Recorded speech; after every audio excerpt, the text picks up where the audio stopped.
আজকে আমরা পড়ব প্যারাথাইরয়েড গ্ল্যান্ড। বেসিক অ্যানাটমি কি parathyroid gland? It is located behind the thyroid gland. এবং এটা দেখো pharynx, posterior view, oesophagus and this is trachea. Parathyroid গ্ল্যান্ডে যদি আমরা হিস্টোলজি করি কী কী পাবো? আমরা দুটো টাইপের সেল দেখতে হবে। একটা পাবো চিফ সেল অ্যান্ড সেকেন্ড পাবো অক্সিফিলিক সেল।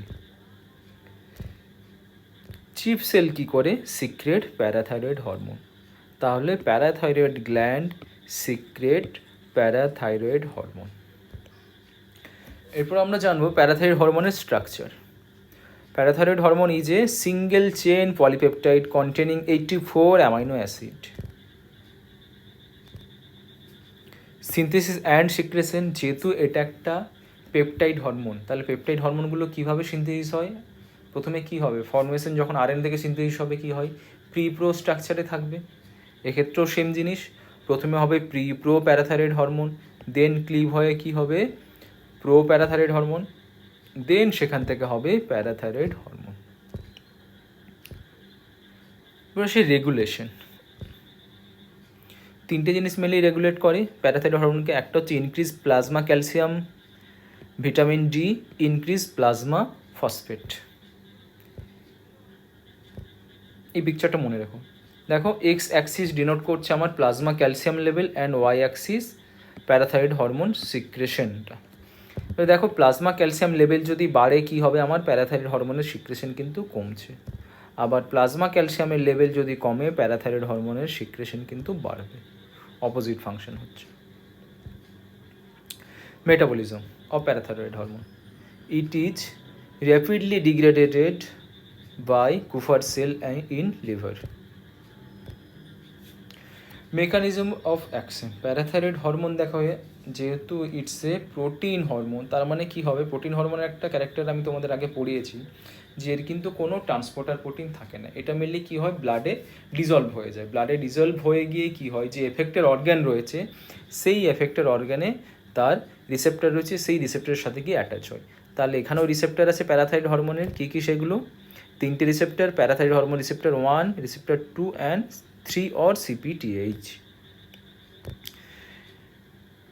এরপর জানতে হবে তোমাদের what are the physiological action of parathyroid hormone. তাহলে এই দুটো পিকচার আগে মনে রাখো। এই পিকচারটা কী ছিল? এই পিকচারটা হচ্ছে ক্যালসিয়াম মেটাবলিজম। ক্যালসিয়াম মেটাবলিজম তোমাদের দেখিয়েছিলাম পিকচারটা। সেম ডায়াগ্রাম এটা হচ্ছে ফসফেট মেটাবলিজম। ক্লিয়ার? এখানে কি হচ্ছে ক্যালসিয়াম মেটাবলিজম দেখে একটু দেখিয়ে দিই।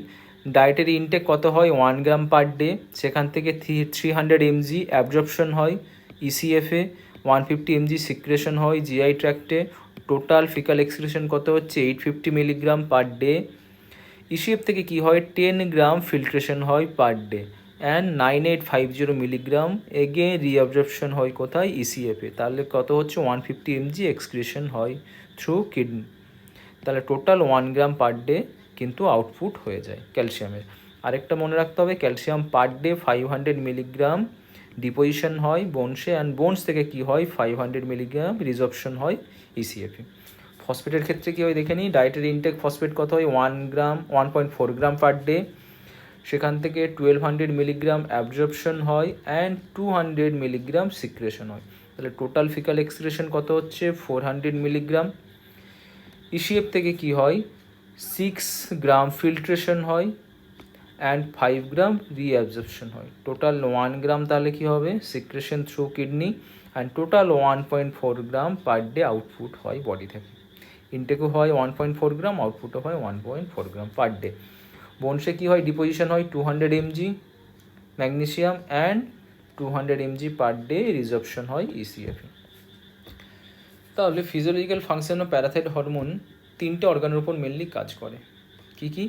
একটা কাজ করে অ্যাকশন অন কিডনি। কিডনির উপরে প্যারাথাইরয়েড হরমোন কীভাবে কাজ করে আমরা দেখে নিই।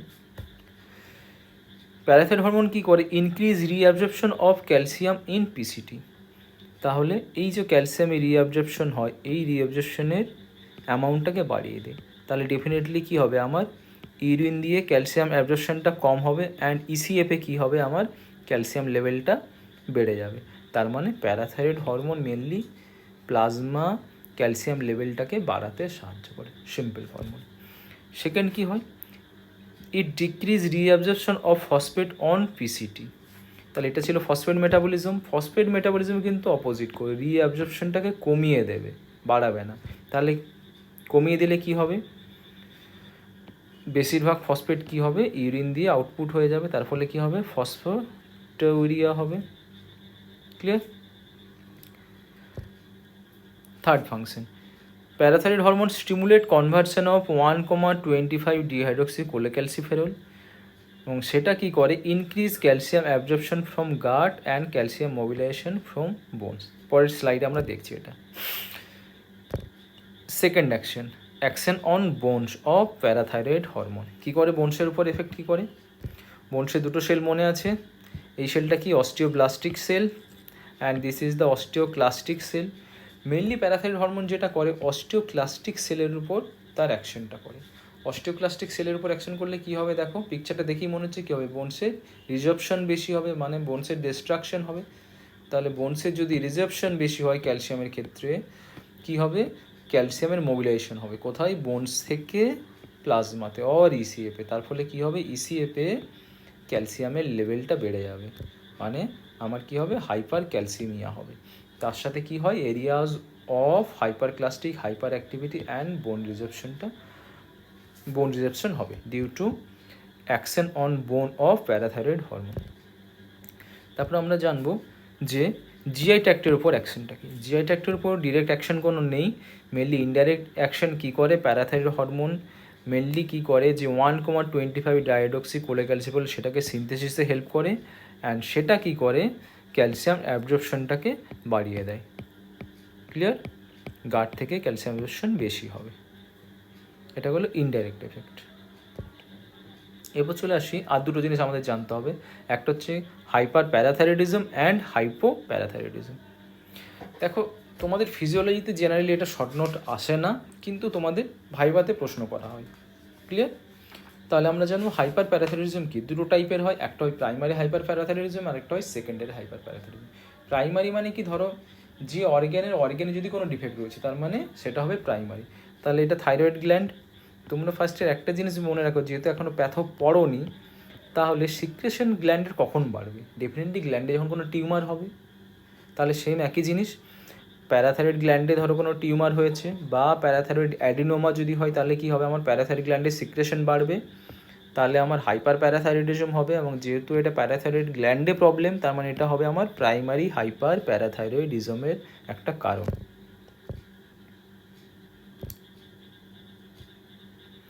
চলে আসে সেকেন্ডারি হাইপার প্যারাথাইরয়েডিজম। কী কী কারণ হতে পারে, তাহলে এই পিকচারটা আবার দেখালাম, এটা কি পিকচার, ক্যালসিয়াম মেটাবলিজমের। এরপর ধরো দুটো কারণে হতে পারে আমার সেকেন্ডারি হাইপার প্যারাথাইরয়েডিজম। একটা কি হয়, যদিও আমার হয় chronic kidney disease or rickets. সিকেডিতে কী হয়, সিকেডি মানে কিডনিতে প্রবলেম হয়েছে, কিডনিতে প্রবলেম হওয়ার কারণে কি হয়েছে, আমার ক্যালসিয়ামের রিঅ্যাবজর্পশনটা কমে গেছে। ক্যালসিয়ামের রিঅ্যাবজর্পশন যদি কমে যায় তাহলে কি হবে, বেশিরভাগ ক্যালসিয়াম কি হবে, ইউরিনের দিয়ে বেরিয়ে যাবে, ইউরিনারি এক্সক্রিশন অফ ক্যালসিয়াম বেশি হবে। অ্যাবজর্পশন যদি কম, রিঅ্যাবজর্পশন যদি কম হয়, তাহলে কি হবে, আমার ইসিএফে ক্যালসিয়াম লেভেলটা কমে যাবে, মানে কি হবে, হাইপোক্যালসিমিয়া হবে, সিম্পল। এরপর সে যদি রিকেটে কি হয়, বোনসে ক্যালসিয়াম লেভেল কম থাকে, তাহলে কি হবে, বোনস থেকে ইসিএফে রিজর্পশন কম হবে, রিজর্পশন কম হলে ইসিএফে ক্যালসিয়াম লেভেল কমে যাবে বা হাইপোক্যালসিয়ামিয়া হবে। তাহলে ক্রনিক কিডনি ডিজিজ বা রিকেট দুটোতেই কিন্তু মেনলি আমার কি হয়, প্লাজমাতে ক্যালসিয়াম লেভেলটা কমে যায় ওর হাইপোক্যালসিমিয়া হয়। এবার তোমাদের আগে এই পিকচারটা দেখেছিলাম যে ক্যালসিয়াম লেভেল যদি কমে যায় তাহলে কি হবে, প্যারাথাইরয়েডের সিক্রেশনটা বাড়তে শুরু করবে। তাহলে এক্ষেত্রেও সেম জিনিস, প্যারাথাইরয়েড যদি সিক্রেশন বাড়ে, কি বলবো সেটাকে আমি, হাইপার প্যারাথাইরয়েডিজম। এবং এখানে থাইরয়েড গ্ল্যান্ড অ্যাপারেন্টলি নর্মাল আছে। প্যাথোলজির কী কারণে হচ্ছে, মেনলি রিকেট থেকে হচ্ছে বা ক্রনিক কিডনি ডিজিজের কারণে হাইপার প্যারাথাইরয়েডিজম হচ্ছে। তাহলে এটাকে আমরা বলবো সেকেন্ডারি হাইপার প্যারাথাইরয়েডিজম। ক্লিয়ার? আরেকটা কারণে হতে পারে, ধরো কোনো কারণে ম্যালিগনেন্সি হয়েছে। ম্যালিগনেন্সিতে কী হয়, ম্যালিগনেন্সিতে ধরো একটোপিক জানো, একটোপিক সিক্রেশন অফ হরমোন, এর আগে পড়িয়েছি। একটোপিক সিক্রেশন অফ হরমোনে কী হয়, আদার্স কোনো অর্গ্যান থেকে কি হয়, আমার প্যারাথাইরয়েড সিক্রেশন হয়, এবং তার ফলে এটাকে আমরা এর জন্য কি হয়, সেকেন্ডারি হাইপার প্যারাথাইরয়েডিজম হয়। 3টে cause of secondary hyperparathyroidism. এরপর সে হাইপার প্যারাথাইরয়েডিজম। এখানে কিন্তু তোমাদের কয়েকটা সাইন আছে, সেই সাইনটা জানতে হবে ভাইবার জন্য, ওগুলো কিন্তু তোমাদের প্রশ্ন করা হয়। তাহলে হাইপার প্যারাথাইরয়েডিজমের কজ কি? দুটো কজ মেনলি মনে রাখো। একটা হলো কনজেনিটাল কজ, কনজেনিটালি ধরো প্যারাথাইরয়েড গ্ল্যান্ডে সিক্রেশন কম হচ্ছে।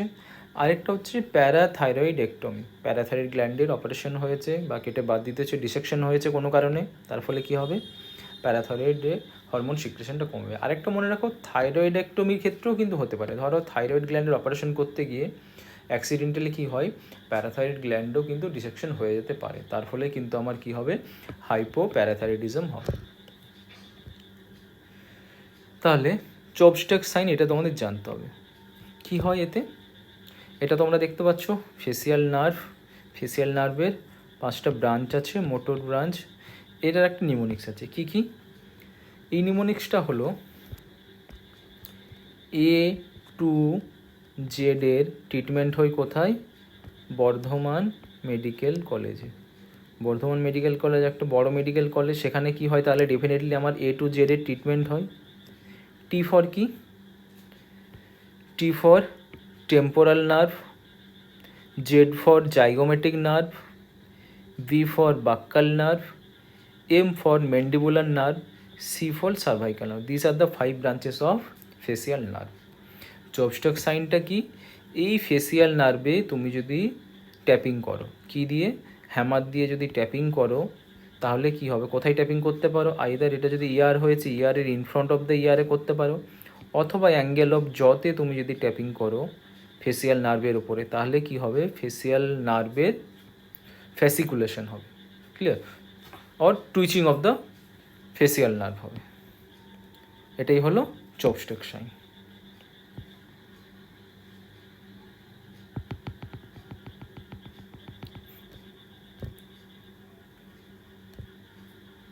এরপর চলে আসি ট্রাউজিও সাইন।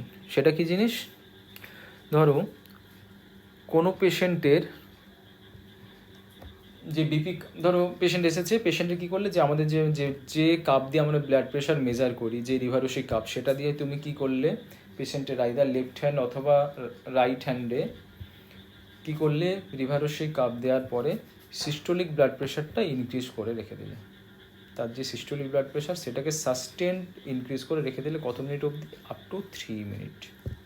তাহলে কি হবে, তাহলে কয়েকটা সাইন দেখতে হবে। কি কি সাইন দেখতে হবে?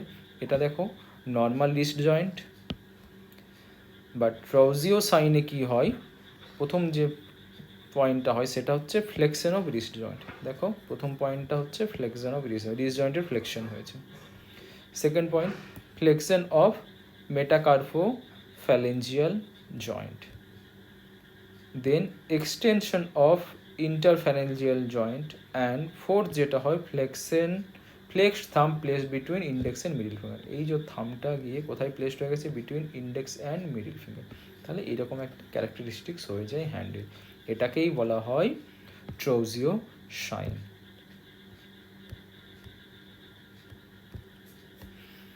কার্পোপেডাল স্পাজম কি? Spasm of the wrist joint muscle. কোথায় হয়? হাইপোপ্যারাথাইরয়েডিজমে দেখা যায়। আর কি হয়? ল্যারিঙ্গোস্পাজম হয়। ল্যারিঙ্গোস্পাজম হলে ডেফিনেটলি আমার কি হবে, হাইপক্সিয়া হবে, and it can lead to death.